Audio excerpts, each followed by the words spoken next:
अपने बुजुर्ग ਨੂੰ ਮੇਰੇ ਹੱਥ 'ਚ ਖਿਡੌਣਾ ਨਾ ਬਣਾਓ ਚੌਧਰੀ ਸਾਹਿਬ। ਜਿਹੜਾ ਤੀਰ ਤੁਸੀਂ ਆਪਣੀ ਜ਼ੁਬਾਨ ਤੋਂ ਚਲਾਇਆ ਮੈਂ ਸਿਰਫ ਇਸ ਵਾਸਤੇ ਸਹਿ ਗਿਆ ਵਾਂ ਕਿ ਤੁਸੀਂ ਮੈਨੂੰ ਸ਼ਰਾਫਤ ਦੀ ਜ਼ਿੰਦਗੀ ਗੁਜ਼ਾਰਨ ਵਾਸਤੇ। अस्सलाम वालेकुम, मैं तारक सानी ते तुसी देख रहे हो मेरे चैनल रैबर इंटरटेनमेंट प्लस। सुल्ताना दी ब्लैक एंड वाइट दौर दी बड़ी ही जबरदस्त फिल्म लैके तुहाडी खिदमत विच हाज़र हो रहे हैं ते उस फिल्म का नाम है हिरासत।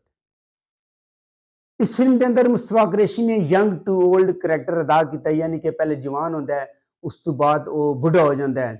इस फिल्म के अदाकार सुल्तान राई, कई बारी मैनू शरीफ साथी लग नजमा लगे पर कोहली दी आवाज जद चकोरी, ता मुहाफिज ना गया ते मैं जी के की आसिफ खान, अपने अपने नोट वापस चुक।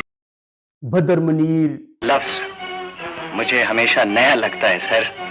असलम परवेज, हाँ बहुत जल्दी।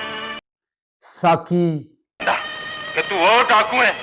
बहार, दी गल करो तुसी कहना की चाहते हो? अदीब, अजय जिंद मनीर ज़रीफ, आप वो मजदूर बन के इस बस्ती विच एक तानी बेगम, आई ने मेरा पीछा छड़ दिता है। जमील बाबर। तूफान का नाम शम्स। और इस फिल्म के अंदर बदर मुनीर ने स्पेशल किरदार अदा किया है, यानी कि सुल्तान रई दा प्यो होंदा है और बहार बेगम दा वो घरवाला होंदा है। इस फिल्म के अदाकार आगा हुसैनी, एदे फिल्म साज आगा हुसैनी। इस फिल्म नूं लिखिया है मोहम्मद कमाल पाशा ने ते एदा म्यूजिक दिता है वजीर अफजल ने।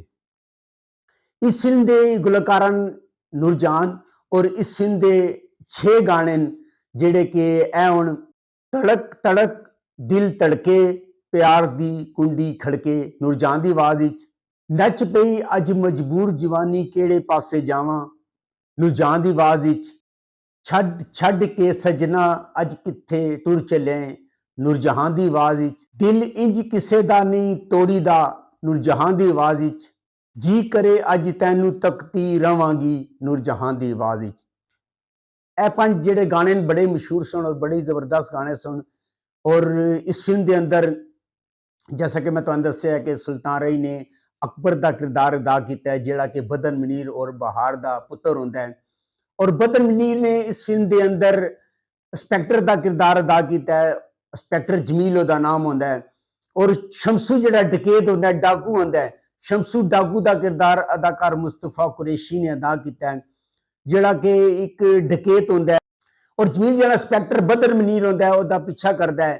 और जमील का एक पुत्र होंदा है अकबर, अकबर का किरदार अदाकार सुल्तान रई ने अदा किया है। और वो बड़ी कोशिश करता है और शमसू नूं गिरफ्तार करने की, लेकिन इस नाकाम हो जाता है। पुलिस उहदे फुल भी उतार लैंदी है।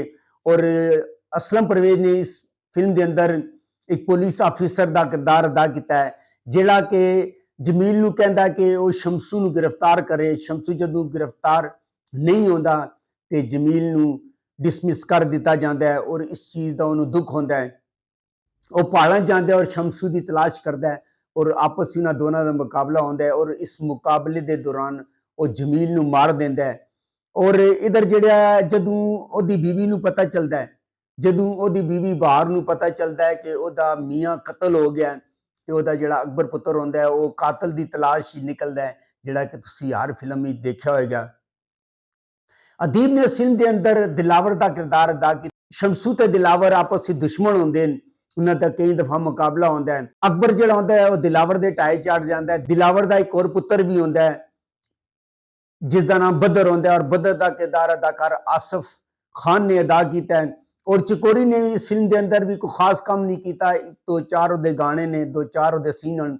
नजमा ने हसबे मामूली इस फिल्म के अंदर तवाइफ का किरदार अदा किया है, जिहड़ी कि सुल्तान रई दे नाल प्यार करदी है। और आसिफ खान जदों मुजरा सुना लांदा है और नजमा नूं चुकण की कोशिश करता है और तानी बेगम जिहड़ी नजमा दी मां होंदी है उहदे नाल आसिफ खान बदतमीजी करता है ते सुल्तान रई उहनूं मना करता है। इस तरह करके नजमा दे दिल उहदा प्यार हो जाता है। पुलिस तो बचण आते वो नजमा दी पनाह लैंदा है और पनाह तो बाद एक दूजे नाल मुहब्बत का खुल के इज़हार करते हैं।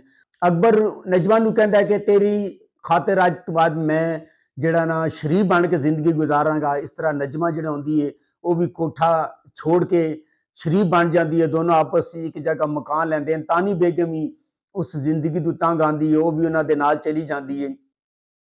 साकी ने फिल्म के अंदर चौधरी का किरदार अदा किया, जिहड़ा कि सुल्तान रही नूं मजदूर रख लैंदा है अपने नाल काम करने वास्ते, उन्होंने मकान भी देंदा है। और इस तरह नजमा ते ओदी शादी हो जाती है। और जदों साकी नूं पता चलता है, दिलावर दे बंदे आके साकी नूं दसदे हैं कि जिहड़ा अकबर है वो एक डकैत है, ओदी बीवी जिहड़ी तवायफ है, वो जांदे हैं उन्हें मकान खाली कराने की कोशिश करता है, लेकिन बड़ा ही इत्थे जज्बाती सीन होता है और आखिरकार वो कायल हो जाता है और अकबर नूं अपना पुत्र बुला लैंदा है। और जुर्म और सजा दी है फिल्म है। शमसू जिहड़ा होंदा है वो भी पुलिस को बचता है, पुलिस काफ़ी दफ़ा उन्होंने पकड़ने की कोशिश करती है। इधर बहार बेगम जिहड़ी होंदी है वो अपने पुत्र की तलाश ही होंदी है। अकबर दे घर एक पुत्र होंदा है और वक्त हालात ऐसा होंदा है कि जिहड़ा दिलावर होंदा है उन्होंने चकोरी मिल जाती है, चकोरी गुंडियां को जान बचा रही होंदी है, वो उन्होंने मिल जाती है और इस तरह करके उन्होंने आपसी प्यार हो जाता है। और आखिर ते होंदा है कि जिहड़ा सुल्तान रही होंदा है उन्होंने पता चल जाता है कि शमसू जिहड़ा है ओहदे प्यो दा कातिल है। लेकिन इस तो पहले काफ़ी दफ़ा शमसू ने अकबर की जान बचाई होंदी है। बड़ी ज़बरदस्त फिल्म है। आखिर ते मुस्तफा कुरैशी मर जाता है, वे दिलावर भी मर जाता है और बदर आसफ खान है वो भी मर जाता है, चकोरी भी मर जाती है और बहार सुल्तान रही ते नजमा जिंदा रहते हैं। और यह फिल्म यूट्यूब पे मौजूद है, बड़ी अच्छी फिल्म है। उन्होंने लोगों से यह तोहफा है जिहड़ा कि एक्शन फिल्मां देखते हैं। अगर तुहानूं मेरी मालूमात अच्छी लगी होवे मेरे चैनल में लाइक करो, सब्सक्राइब करो, तो शेयर करो। तो नैक्सट वीडियो तक रब राखा।